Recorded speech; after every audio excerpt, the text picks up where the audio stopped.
आपने इस देश के नौजवानों के साथ क्या किया? पेपर लीक पे पेपर लीक, पेपर लीक पे पेपर लीक, नीट का पेपर लीक,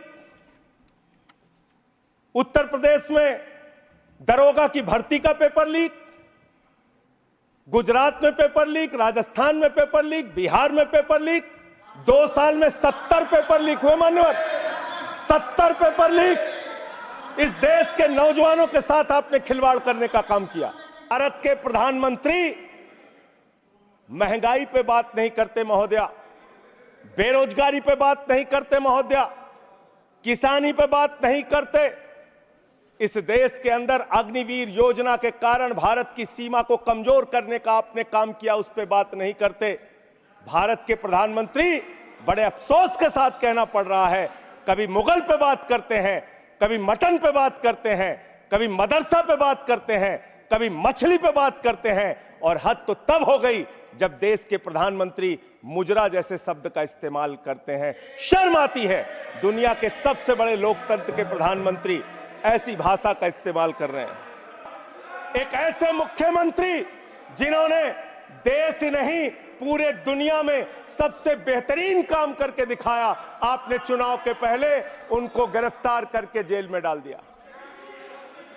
और मुद्दा क्या बनाया? मुद्दा क्या बनाया? तथा कथित शराब घोटाला। आज मैं आपके सामने इस सदन में बताना चाहता हूं महोदया, शराब घोटाला किसने किया, यह जानकारी पूरे देश को होनी चाहिए। यह जानकारी भारतीय जनता पार्टी के मित्रों को होना चाहिए।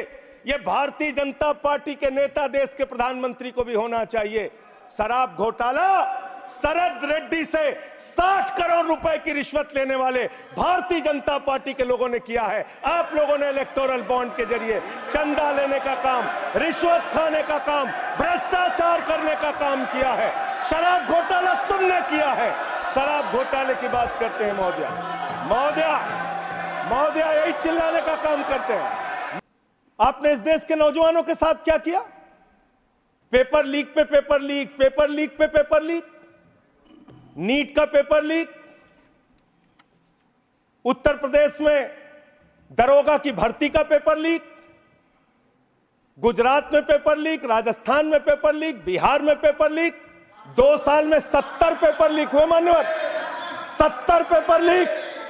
इस देश के नौजवानों के साथ आपने खिलवाड़ करने का काम किया। 2 करोड़ छात्रों और नौजवानों की जिंदगी बर्बाद हुई पेपर लीक के कारण। कौन जिम्मेदार है उसके लिए? कैसे कार्रवाई होगी? आप कमेटियां बनाते हैं।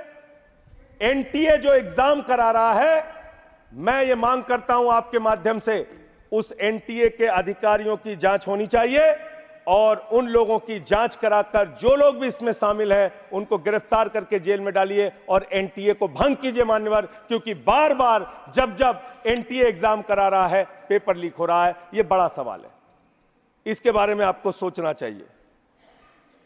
दूसरी बात मान्यवर,